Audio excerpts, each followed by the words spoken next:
Hello everyone, नमस्ते। मेरा नाम डॉक्टर प्रियंका उपाध्याय है और मैं एमडी पीडियाट्रिक्स हूँ होम्योपैथी में। और बच्चों को और मॉम्स की फील्ड में मैंने 11 इयर्स से वर्क किया है। तो आज मुझे कुछ बताना है कि एक्चुअली हमारा जो अभी रिसेंट पेंडेमिक चल रहा है उसमें सबसे ज़्यादा अभी यही क्वेश्चन सबके मन में है कि जस्ट अ मिनट, कि इम्यूनिटी कैसे बढ़ाए और ये इम्यूनिटी है क्या। तो पहले हम ये जैसे ये डिस्कस करते हैं कि एग्जैक्टली इम्यूनिटी क्या होती है और क्या होता है। हेलो एकता जी, आपके कोई क्वेश्चंस है तो वो भी आप मुझे कमेंट बॉक्स में रख सकते हो, या ये आई होप कि मेरी आवाज़ ठीक से आ रही है आपको। Okay, thank you so much. तो अगर आपके कोई भी क्वेश्चन है तो मुझे अभी लाइव में भी लिख सकते हो, या अगर मेरा वीडियो आप बाद में देख रहे हो तो मुझे कमेंट में लिख सकते हो। तो मैं हो सके इतना मैं आपको आंसर करूँगी related to any of your health issues, related to immunity या related to homoeopathy, anything. I will try my best to give answers to all your questions.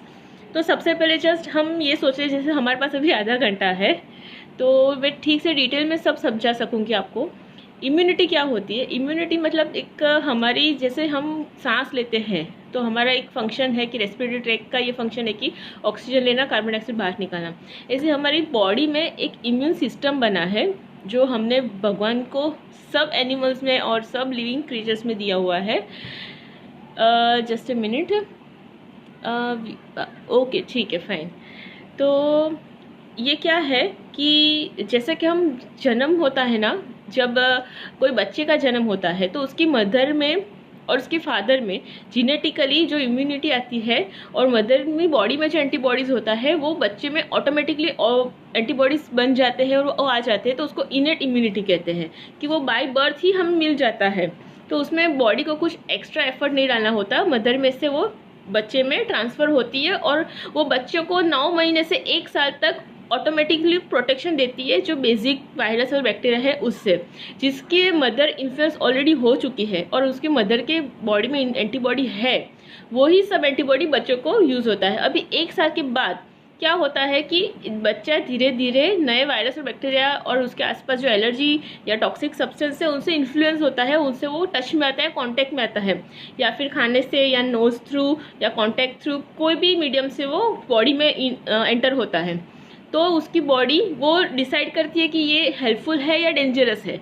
अगर डेंजरस है तो उसको डील कैसे करना है। अभी डिटेल में जाएंगे तो बहुत सारी सिस्टम है अंदर इम्यूनिटी की, कि जिसमें सेल्यूलर लेवल की इम्यूनिटी होती है, हार्मोनल लेवल की होती है, एंटीबॉडीज कैसे बनते हैं, बी सेल है, टी सेल से, ईसोफिनोफिल से, मैक्रोफेज, ऐसे मेडिकल बहुत सारी टर्म्स है। पर मैं एक इजी वे में कॉमन इंसान को भी समझ में ऐसे समझाती हूँ कि हमारे पास बहुत सारे आर्मी है। जैसे हमारे देश में कितने सारे पुलिस ऑफिसर्स अलग अलग लेवल पे है, एयरफोर्स है, फिर कमांडो है, फिर स्पेशल फोर्स है। तो अलग अलग लेवल पे अलग अलग प्रोटेक्शन के लिए बॉडीज बनी हुई है। वैसे हमारी बॉडी में सेम ऐसा ही है। तो क्या होता है कि जब कोई पार्टिकल हमारी बॉडी में आता है, एंटर होता है, तो वो हमारा सेव हो जाता है कि ये फाइल आई है हमारे कंप्यूटर पे और इसको हमें इस प्रकार से मारना है। तो वो पूरी सेव कर देती है। तो जब भी वही सेम डेंजरस एलर्जन या वायरस या बैक्टीरिया बॉडी में वापस एंटर होता है तो वो हम रिकलेक्ट करती है बॉडी कि अच्छा ये पहले आया था, उसको हमने ऐसे डील किया था, तो अभी उसको ऐसे हम मारेंगे। तो ये कहते हैं एडेप्टिव इम्यूनिटी, कि जैसे जैसे हम इन्फ्लुएंस होते हैं वैसे वैसे वो हमारी बॉडी सब मेमोरीज में स्टोर कर देती है, पूरी उसकी सिस्टम स्टोर हो जाती है। और इतने थाउजेंड्स ऑफ एलर्जी और बैक्टीरिया के लिए हमारी बॉडी ने सब प्रिजर्व करके रखा है, तो वो एडेप्टिव इम्यूनिटी कहते हैं। तो अभी क्या है कि सब कुछ फैक्टर्स हम डिस्कस करेंगे कि इम्यूनिटी कैसे कैसे अफेक्ट होती है। अच्छा, कोई लोगों को डस्ट एलर्जी है, कोई लोगों को नहीं है, किसी को लैक्टोजन इंटॉलरेंस है, किसी को नहीं है। तो इसको ये प्रॉब्लम है, उसको ये प्रॉब्लम क्यों नहीं है, किसी को कुछ सब कुछ खा ले कोई फर्क नहीं पड़ता। ये अलग अलग इतना भेदभाव क्यों है सबके लिए? तो क्या फैक्टर्स है जिसमें सब अलग अलग रिस्पॉन्स करती है बॉडी? तो एक फैक्टर है जीनेटिक लेवल, कि आपके जीन्स में जितना जितना किसी को एलर्जी है, हेरिडिटरी में कुछ है प्रॉब्लम एलर्जी इम्यूनिटी का, तो वो बच्चों में भी आएगी। तो एक जीनेटिक फैक्टर है। दूसरा एनवायरमेंटल फैक्टर है कि जब आप छोटे थे तो कितना एक्सपोजर आपको मिला है, तो वो एक दूसरा फैक्टर है। तीसरा है न्यूट्रिशनल फैक्टर, कि आप जो न्यूट्रिशन क्यों जरूरी है, कि जैसे हमारी जो स्पेशल फोर्स है बॉडी को, उसको काम करने के लिए एंजाइम बनाने के, एंटीबॉडी बनाने के, प्रोटीन्स है, जिंक है, मैग्नीशियम है, जो छोटे छोटे अमाउंट में माइक्रो न्यूट्रिएंट्स है वो चाहिए। तो वो आपने कितना बैलेंस डाइट लिया हुआ है, कितना आपको मिला है, उसके ऊपर डिपेंड करता है कि आपकी इम्यूनिटी को कितना सपोर्ट मिलेगा फाइट करने के लिए। तीसरा लेवल है कि आपका आजू बाजू में एनवायरनमेंट में एलर्जन और टॉक्सिक लोड कितना है, उस पर भी डिपेंड करती है कि इम्यूनिटी की। और दूसरा सबसे इम्पॉर्टेंट फैक्टर है स्ट्रेस। अभी बहुत सारे लोग ऐसा समझ में नहीं आ रहा है कि स्ट्रेस का इम्यूनिटी के साथ क्या कनेक्शन है। तो सब बोलते हैं कि स्ट्रेस बहुत ले लिया तो आपकी इम्यूनिटी डाउन हो जाएगी, सब बातें करते, पर एग्जैक्टली बॉडी में ऐसा क्या होता है कि जिससे स्ट्रेस की वजह से इम्यूनिटी डाउन होती है। तो मैंने कुछ पॉइंट्स नोट डाउन किए हैं जो बहुत ही नॉर्मल लैंग्वेज में मैं आपको समझाने की ट्राई करूंगी कि एग्जैक्टली क्या होता है स्ट्रेस से। अच्छा, तो सबसे पहले जब आपने सबने सुना है, या जब हम कहीं जा रहे हैं और हमारे सामने रास्ते में कहीं बीच में अचानक से कुछ बाइक या कार आ गई, ठीक है, तो क्या रिस्पॉन्स आएगा? या तो हम घबरा जाएंगे, बराबर है, या फिर वो रास्ता जल्दी से क्रॉस करने की ट्राई करेंगे, या तो हम फिर बैक ले लेंगे। तो ये फाइट और फ्लाइट रिस्पॉन्स जो है वो बॉडी में सब एनिमल्स में और सब ह्यूमन बींग्स में अंदर इनबिल्ट ही दिया हुआ है भगवान ने, नेचर ने हमें। तो जब ये रिस्पॉन्स स्ट्रेस फैक्टर में हम होते हैं ना, टेंशन में जब होते हैं, तब इसमें एड्रेनालिन सीक्रेट होता है बॉडी में, और ये एड्रेनालिन हार्मोन जो है वो कुछ चेंजेस लाता है बॉडी के हर ऑर्गन्स में। तो जब कांस्टेंट लेवल पे ये स्ट्रेस मेंटेन होता है और एड्रेनालिन बॉडी में सीक्रेट ही होता रहता है बहुत महीनों तक, बहुत सालों तक, तो फिर हर ऑर्गन्स में उसकी इफेक्ट दिखने लगेगी, क्योंकि वो एड्रेनालिन हार्मोन बहुत ऑलरेडी बॉडी में बन चुका है और ऑलरेडी उसका मेंटेन स्ट्रेस चल ही रहा है। तो एड्रेनालिन एग्जैक्टली क्या करता है लॉन्ग टर्म में? ठीक है, तो सबसे पहले जब एड्रेनालिन ज़्यादा सीक्रेट होता है बॉडी में, तो वो डाइजेस्टिव सिस्टम को अफेक्ट करता है। डाइजेस्टिव सिस्टम में एसिडिटी है, उसके जो म्यूकोसल लाइनिंग है उसको डैमेज करता है, अल्सर्स होते हैं। फिर दूसरा बहुत सारे ऑर्गन्स में, मैं जस्ट कुछ की बात बताती हूँ, बीपी हाई हो जाता है, हार्ट रेट बढ़ जाता है, उसके लिए हार्ट पे इफेक्ट होती है, सब सिस्टम पे धीरे धीरे इफेक्ट होने लगती है। दूसरा कि ये फैटी एसिड जो है उसका रिलीज करते हैं एड्रेनालिन, क्योंकि इमरजेंसी सिचुएशंस में हमें एनर्जी चाहिए। तो वो उसको ऐसा सोचते हैं कि आप स्ट्रेस में हो तो इमरजेंसी ही होगी बॉडी को, तो वो फाइट या फ्लाइट रिस्पॉन्स के लिए आपकी बॉडी को रेडी रखने के लिए ये सब रिलीज करते रहते हैं। तो कोलेस्ट्रॉल हाई हो जाता है इसके चक्कर में। तो ये जो स्ट्रेस है जो मैंने एमडी पेडियाट्रिक्स होम्योपैथी में किया है, इसके साथ मैंने क्लिनिकल साइकोलॉजी और कम्युनिटी साइकोलॉजी किया है पीजी डिप्लोमा में, और न्यूट्रिशन में भी मैंने डिग्री ली हुई है। तो बहुत सारी टर्मिनोलॉजी तो अलग अलग है साइकोलॉजी में, कि इसको हम मूड डिसऑर्डर कह सकते हैं, इसको डिप्रेशन कहते हैं, इसको पैनिक अटैक कहते हैं, इसको मेनिया कह सकते हैं। तो नाम स्ट्रेस के बहुत सारे हैं, पर वो सब शुरू होता है तो माइंड से ही, और जब माइंड से शुरू होता है और हार्मोन्स पूरी बॉडी में रिलीज होता है तो उसकी इफेक्ट पूरी बॉडी में ही आती है। तो ये है कि एड्रेनालिन ज़्यादा सीक्रेट करने से आपकी इम्यूनिटी इस लेवल पे डाउन होती है। दूसरा ये है कि जब स्ट्रेस में हम होते हैं ना, पैनिक है, फियर है, जो अभी बहुत ही सब लोगों में है, कोई हमारे पास इतनी स्ट्रगल्स हो रही है, ये पेंडेमिक में इतने सारे फैमिलीज़ को इतना सब सफ़र करना पड़ रहा है, फिजिकल लेवल पे, मेंटल लेवल पे, इमोशनल लेवल पे, फाइनेंशियल लेवल पे। तो कहाँ से और कितने टाइम तक हम अपना विल पावर बनाए रखें, अपना मेंटल हेल्थ मेंटेन करके रखें, क्योंकि ये ऑलमोस्ट 1 साल से ज़्यादा हो चुका है। 1 साल से ज़्यादा हो चुका है, मतलब अपनी 1 साल से बैक ऑफ द माइंड में स्ट्रेस इसका ऑलरेडी चला हुआ है को पेंडेमिक के लिए, और उसके साथ जो और सब जुड़े हुए स्ट्रेस है वो तो अलग से। तो उसकी वजह से ये सब लेवल पे हेल्थ अफेक्ट होती है और इम्यूनिटी इसकी वजह से अफेक्ट होती है। तो जब स्ट्रेस में हम होते हैं तो एक तो एड्रेनालिन ज़्यादा सीक्रेट होता है, दूसरा है कॉर्टिकोस्टेरॉइड हार्मोन। तो जब कॉर्टिकोस्टेरॉइड ज़्यादा सीक्रेट होता है तो वो इम्यून सिस्टम को सप्रेस करता है। जैसे लिम्फोसाइट्स है जो हमारे अच्छे वाले सेल से जो फाइट करते हैं वो उसको सप्रेस करता है। तो ये एक पैथोलॉजिकल लेवल पे मैं बता रही हूँ कि एग्जैक्टली जब स्ट्रेस होता है तो बॉडी में क्या चेंजेस होते हैं और क्यों उसमें इम्यूनिटी डाउन हो रही है। तो ये एक फैक्टर है कि जिसमें स्ट्रेस की वजह से कॉर्टिकोस्टेरॉइड बढ़ता है और वो इम्यून सिस्टम को सप्रेस करता है। दूसरा कि हम जब स्ट्रेस में होते हैं, टेंशन में होते हैं, तो बहुत सारी ऐसी चीज़ें हम करते हैं जो स्ट्रेस कम करने के लिए हमारी हैबिट्स बना देते हैं। जैसे कि मैंने बहुत पहले मैं कॉलेज में थी तो मुझे था कि स्ट्रेस आता था ना तो मैं पानी पूरी खाने चली जाती थी। तो सबकी ऐसा कुछ ना कुछ हैबिट होती है जिसमें कभी कभी स्मोकिंग ड्रिंक भी आ जाता है, कुछ ओवर ईटिंग हो जाता है, कभी खाना कोई लोग बंद कर देते हैं। तो वो चीज़ें भी इनडायरेक्टली आपकी बॉडी को और इम्यूनिटी को अफेक्ट करती ही है, ये सब चीज़ें। तो ये मैं बता रही हूँ कि स्ट्रेस है उसको डील करना, एक्सेप्ट पहले करना कि हाँ कि ये मुझे एंजाइटी है, कि हाँ मुझे ये फियर्स है, वो पहले एक्सेप्ट करना बहुत ज़रूरी है। क्योंकि हम जनरली एक्सेप्ट ही नहीं कर पाते, हम वो डिनाई मोड पे चले जाते हैं कि नहीं इतना तो नॉर्मल है, ये तो जनरल है, सबको होता है, उसमें मुझे कुछ स्पेशल एफर्ट करने की ज़रूरत नहीं है, मेरी लाइफ ठीक से जा रही है, वो सही है, ठीक। पर ऐसा नहीं है, आप थोड़ा एक्स्ट्रा एफर्ट डालोगे, अपनी मेंटल हेल्थ के बारे में सोचोगे और उसको अगर स्ट्रेस फ्री करोगे माइंड को, तो वो और आपके सब एरियाज़ में लाइफ के रिफ्लेक्ट करेगा। तो उसको पहले एक्सेप्ट करना है और उसको डील करना है। तो डील करने के लिए, स्ट्रेस को डील करने के लिए बहुत सारे फैक्टर्स हैं। जैसे कि हम कभी बात कर ले, मन हल्का हो जाए, ये सब हमारा ग्रुप है, ग्रुप में शेयर कर दिया या आपके फ्रेंड्स ग्रुप में शेयर कर दिया तो मन हल्का हो जाता है, तो वो टेम्प्रेरी अच्छा लगता है, वो स्ट्रेस रिलीव हो जाता है।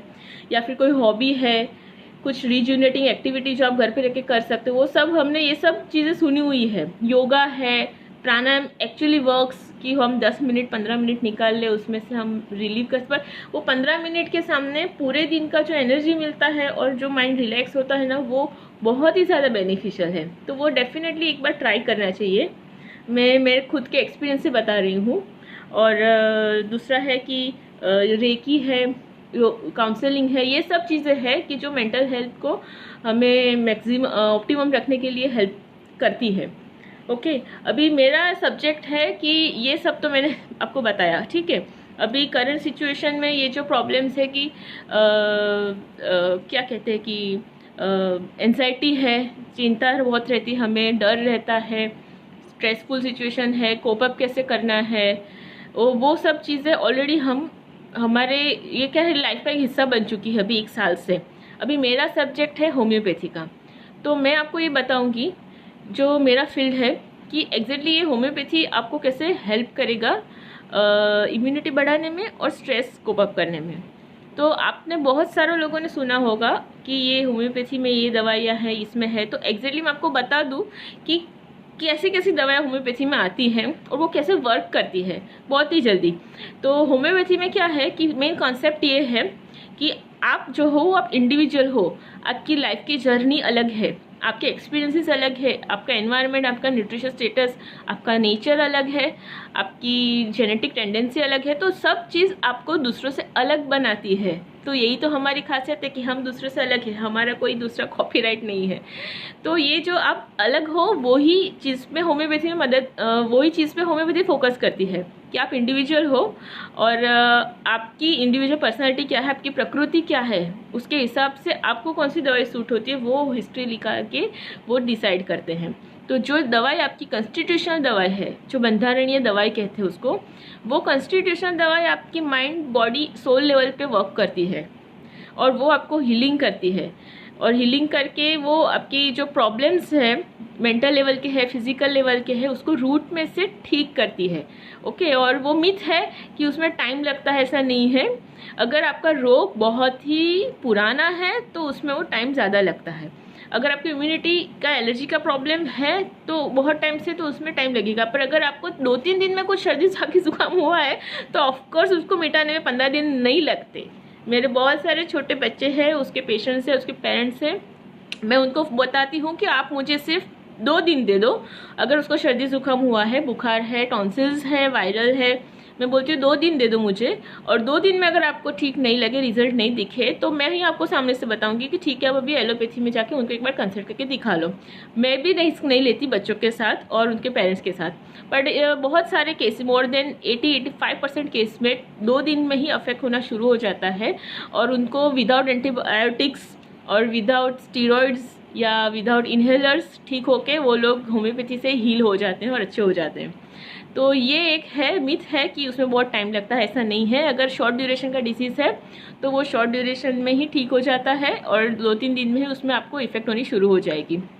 ठीक है, तो ये माइंड बॉडी लेवल पे वर्क करता है। और बहुत सारे ऐसे डिजीज़ है कि जो डायरेक्टली साइकोसोमेटिक डिजीज़ कहते हैं, तो वो डायरेक्टली अफेक्ट होता है आपके इमोशंस से, उसका रूट होता है इमोशंस। तो वो चीज़ बहुत इजीली होम्योपैथी से हील हो जाती है। तो डेफिनेटली ये चीज़ है कि ये एक कॉन्स्टिट्यूशनल दवाई है। दूसरी है टिश्यू सॉल्ट्स, जो बायोकेमिक दवाई कहते हैं। तो बॉडी जितने जितने अलग अलग टिश्यू सॉल्ट से बनी है, जैसे कैल्शियम है, मैग्नीशियम है, कि जो माइक्रो न्यूट्रिएंट्स छोटे छोटे लेवल पे भी बॉडी में बहुत ज़रूरी है इम्यूनिटी के लिए, तो उसमें से हमारी दवाई बनती है बायोकेमिक दवाई। जो बड़ी वाली टैबलेट आपने बहुत सारे ने खाई होगी, अपने बच्चों को कभी दी होगी, कभी डेंटिशन के लिए किसने वो टैबलेट दी होगी, तो वो बायोकेमिक टैबलेट कहते हैं उसको, जो टिश्यू सॉल्ट में से बनती है। फिर दूसरा आता है मदर टिंचर, जो ड्रॉप फॉर्म में आता है, और वो क्रूड फॉर्म में रहता है, अल्कोहल फॉर्म में, और वो ड्रॉप्स पानी में डाल के लेना होता है। तो वो दूसरे अलग अलग उसके इंडिकेशन है, और अलग अलग बहुत सारे उसमें भी मदर टिंचर्स हैं। तो वो भी एक प्रकार है होम्योपैथी का। तो ये है कॉन्स्टिट्यूशनल दवाई है, एक ये है, और दूसरी है बेच फ्लावर रेमेडी। बेच फ्लावर रेमेडी जो है वो आपकी इमोशंस पे और आपकी मेंटल लेवल पे बहुत अच्छे से वर्क करती है। ये सब होम्योपैथी दवाई है, उसके प्रकार है। इसमें से किसी में भी आपको साइड इफेक्ट नहीं होती है, कोई डायरेक्ट केमिकल फॉर्म में आपको कुछ जाता नहीं है। ये जो एनर्जी लेवल की मेडिसिन है, बहुत ही माइन्यूट करके डोजेस उतना कम कर देते हैं कि सिर्फ एनर्जी ही बचती है लास्ट में उसकी। फिजिकल फॉर्म में या केमिकल फॉर्म में वो पार्टिकल नहीं होता है। जो टाइप दवाई है होम्योपैथी की, मैं उसकी बात कर रही हूँ। तो उसकी वजह से साइड इफेक्ट नहीं होती है, वो लॉन्ग टर्म भी ले सकते हो। और मैं ये एक चीज़ इसीलिए बोलूँगी, होम्योपैथी मेंटल हेल्थ के लिए आप डेफिनेटली क्यों सोच सकते हो, क्योंकि क्या होता है कि जनरली हम अवॉइड करते हैं। हम पहले डील करना खुद से ही ट्राई करते हैं कि चलो मेरे फियर्स है तो ज़्यादा तक तो इग्नोर करो, अवॉइड करो, नहीं सोचना उसके बारे में, वो सिचुएशन से ही दूर रहो। अगर मुझे इस चीज़ से डर लगता है, कार चलाने से मुझे हाइट से डर लगता है, या मुझे क्राउड में जाने से डर लग रहा है, तो मैं वहाँ जाऊँगी नहीं। तो मुझे वो फेस ही नहीं करना पड़ेगा, तो फेस ही नहीं करना पड़ेगा तो फिर क्वेश्चन ही नहीं आएगा मेरा फियर कैसे मैं मिटाऊँ। तो जनरली हम एक्सेप्ट ही नहीं करते हैं कभी, और most of the time ignore करते हैं कि मुझे स्ट्रेस नहीं है, एंजाइटी नहीं है, इसको एंजाइटी थोड़ी कहते हैं। तो बहुत सारी मेंटल हेल्थ के जो है, हम पहले तो डिनाई मोड में होते हैं, तो ज़्यादातर टाइम हमारा उसमें चल रहता है। फिर क्या होता है कि जब ये आपके डिस्टर्ब लेवल पे मेंटल और इमोशंस जो डिस्टर्ब हुआ है ना, वो जब आपकी रूटीन एक्टिविटी में डिस्टर्ब करने लगे आपको, जैसे कि आप रूटीन का आपका प्रोफेशन है, जॉब है, या आप हाउसवाइफ है, या बिजनेस है, वहाँ पे ये आपको आपके ये एरिया में उसमें असर दिखने लगे, इफेक्ट दिखने लगे कि अभी ये भी डिस्टर्ब हो रहा है, मेरे ये फियर की वजह से, ये एंजाइटी की वजह से स्लीप डिस्टर्ब हो रही है, खाना पीना डिस्टर्ब हो रहा है, कम हो गया, ज़्यादा हो गया, फोकस नहीं हो पा रहा है। अगर स्टूडेंट्स है तो उनका एग्ज़ाम लेवल पे जो स्ट्रेस होता है उसका अलग इश्यूज़ रहते हैं। तो वो जब अफेक्ट करने लगता है आपकी डे टू डे एक्टिविटी में, तब जाके फिर हम सीरियस होते हैं, और फिर तब सोचते हैं कि अभी इसका मुझे कुछ करना चाहिए, क्योंकि अभी मेरा ये बिजनेस है, जॉब ही अफेक्ट हो रहा है, अभी मेरी रूटीन एक्टिविटी अफेक्ट हो रही है, मेरी social life, family life affect हो रही है। तो तब जाके हम सीरियस होते हैं, और फिर तब भी हम वही ट्राई करते हैं कि पहले कुछ अपने से कर ले ट्राई, कुछ ना कुछ सॉल्व अपने से कर ले, और फिर लास्ट शॉर्ट में हम सोचते हैं कि चलो आप अभी साइकियाट्री डॉक्टर के पास जाओ। मैं ये बोलती हूँ क्योंकि आप इतने लास्ट तक वेट मत करो कि आपको लास्ट में साइकियाट्री डॉक्टर के पास जाना पड़े और वो दवाइयाँ लेनी पड़े। मैं डेफिनेटली ऐसा रेकमेंड करूँगी कि अगर इनिशियल लेवल पे थोड़ी शुरुआत आपको लग रही है कि अभी थोड़ी एंजाइटी, पैनिक लग रहा है, आपको फियर्स लग रहे हैं, डिप्रेशन जैसा लग रहा है, नेगेटिव थॉट्स बहुत आते हैं और आप कंट्रोल नहीं कर पाते वो थॉट्स को, आपको होप नहीं लग रही है, सिचुएशंस में आपकी है ऐसी, आप कुछ चीज़ें पास्ट की हुई है वो भूला नहीं पा रहे, आपके हर्ट्स जो है वो हील नहीं हुए हैं, ये कोविड की वजह से किसी नियर एंड डियर वन का डेथ हुआ है, वो आपके दिमाग में से नहीं जा रहा है, तो ये बहुत सारी ऐसी चीज़ें हैं, ऐसा आप को लग रहा है, तो आप पहले नेचुरली होम्योपैथी है, नेचुरल काउंसलिंग है, काउंसलर की हेल्प लो, उसमें आपको ये साइड इफ़ेक्ट फ्री मेडिसिन है, तो कोई प्रॉब्लम नहीं होगी, आप लंबे टाइम तक ले सकते हो विदाउट एनी साइड इफ़ेक्ट। तो डेफिनेटली आप वो ट्राई करो पहले।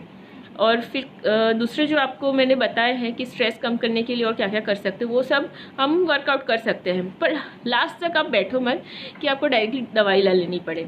तो डेफिनेटली होम्योपैथी इसमें हेल्प करता है। अभी आई होप कि आप सब सेफ है, और जो भी सिचुएशंस आपके फैमिली के साथ आपके आसपास हो रही है, डेफिनेटली वो बहुत ही डिफ़िकल्ट है, और मुझे भी बहुत डिफ़िकल्टी लगती है, क्योंकि मेरे को हर रोज़ एक फ़ोन आ जाता है पेशेंट का, बोलता है अभी मेरा कोविड पॉजिटिव है, और मेरे साथ पूरी फैमिली को भी सबको पॉजिटिव हो गया।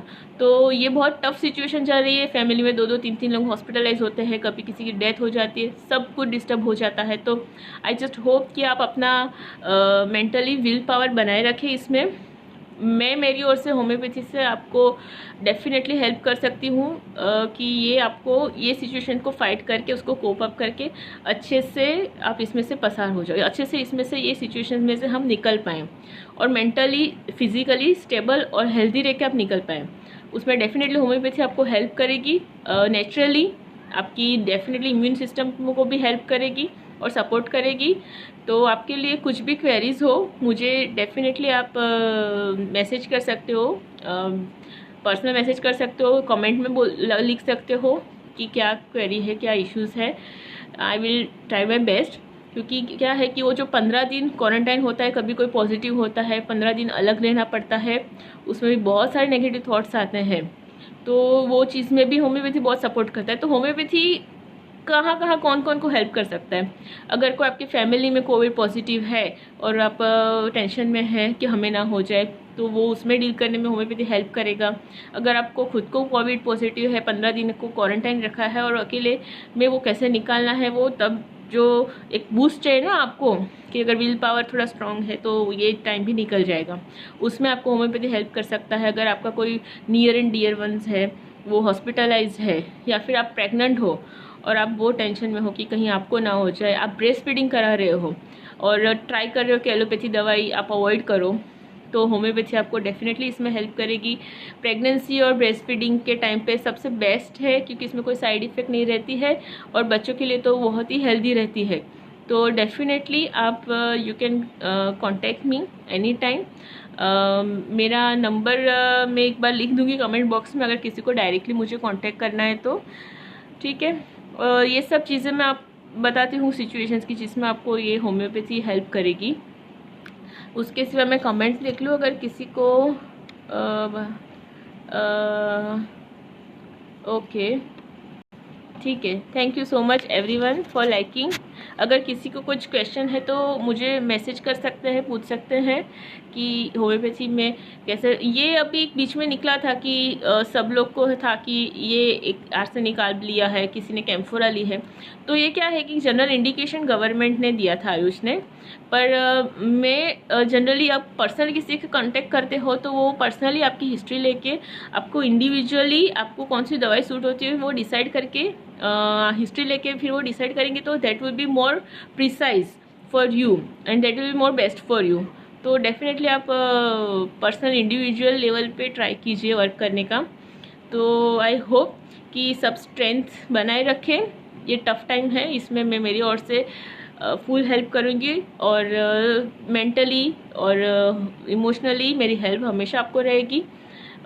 स्ट्रेंथ में मेडिसिन से तो देती हूँ, होम्योपैथी से, पर मैं मेंटली और इमोशनली भी स्ट्रेंथ फुल देती हूँ पेशेंट्स का और मेरे कलीग्स का, और जो भी मुझे कांटेक्ट करता है हेल्प के लिए।